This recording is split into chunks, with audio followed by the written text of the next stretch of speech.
Well, it looks like an invitation to a party, a wedding, a baby shower, something fun, right? Or maybe a neighborhood event, but that email in your inbox could actually be a scam. So the Better Business Bureau warning about this new twist on phishing scams where these fake invitations look like they're actually coming from legit sites. So you can see Joe Ducey is here from Joe Knows Best to tell us how to spot a real invitation from a fake one before you click on it. I can't believe they found a way to make these look legit now. I keep saying what a downer I am, and and I think literally is overused a lot. This is literally a party pooper, right? Literally a party pooper, man. They're getting these. Yeah. Actually, this didn't come from BB Scam Tracker. We haven't seen a lot of complaints yet, but I wanted to bring it to you because it's a surge that we're seeing. I was talking to a group about a bunch of scams we talk about here all the time, and I said, "What are you guys facing?" And they said, "Well, I got this thing in the email, and I really don't understand." But another person said, "Yeah, I got something too. It didn't look real." Third person was like, "Yeah." So I was looking into this, and it seems like right now there's a surge of fake emails going out for invites, and they look just like Evite. They look just like paperless post. They look like Punch Bowl, which is another place that you get. Yeah, and they have the same colors. They have the same, sender. They have everything looks the same, and they're going out to people, and they want you to click. Basically, they want you to log in and click. And if they do that, they could possibly plant, monitoring things on your account, or they could take your password and your email and get to all your contacts. Right. Which is something you don't want. You just click on these things, right? I do. Well, you would think, I had an invite. Who's pregnant? Who's baby shower? Or like someone's graduating. Oh, who's graduating? So you're kind of excited, thinking you're getting invited to a party, something fun. This is not what it is. No, it isn't. And there's really a way, I almost think I've seen so many of these scams, and I almost say that you have to think that it's fake until they can prove it's real. I mean, even if it looks like it's something that's coming from a friend.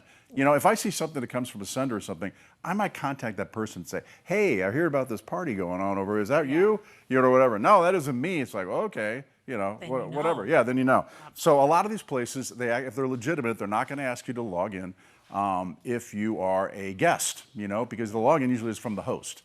Right? The person who's like throwing the party in the first place. So let's go over some of the things that you need to be aware of. All right? Yeah, let's. Is your invite a scam? Guest has to log in. Usually it's the best. Usually it's the host that does that. That could be something trying to get your password or your email information. You can hover over the link. Okay? If it looks like you're going to be sent someplace, hover over the link. I don't know if you've done this. And then at the bottom, you can see exactly where the destination is. Yes. So it'll tell you if it's going to evite.com or going to something maybe in front of it, paperlesspost.com, okay. But if it's going to Joe at Yahoo, it's like that's probably not a problem. Red flag, yes. Red flag. Joe's throwing a party, it might be great, but you don't want to go. Sender address should end with the company name. .com. So if you look at the sender address, which I think is the first clue to any bad email, just look to where the sender is. If it's coming from a Yahoo or your Gmail account, it should come from a business. Bad. If it comes from .com or .evite, whatever, then it possibly could be good. Okay. Yeah. Right. And then the last thing I think is just confirm the sender if a friend. Okay, so like I said before, if you go confirm the sender if a friend, contact the friend and see for sure. Don't just assume.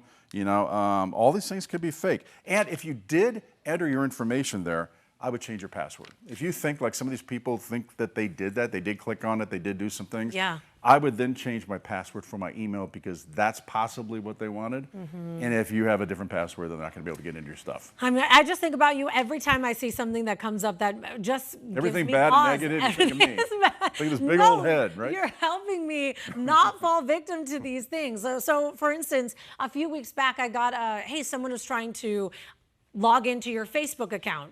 Here's your passcode for it because I have the two-factor authentication that we've talked about. Yeah. And I'm just looking because I'm like, is facebookhelp.com a legit site from it? It's coming up. I had to not click on the links, and it was legit, but it said if it was a scam, not to do anything because I was able to stop it. And it's great. But it's a little tricky sometimes, though, because you do want it to end with like evite.com, but I've seen some that have like Evite help.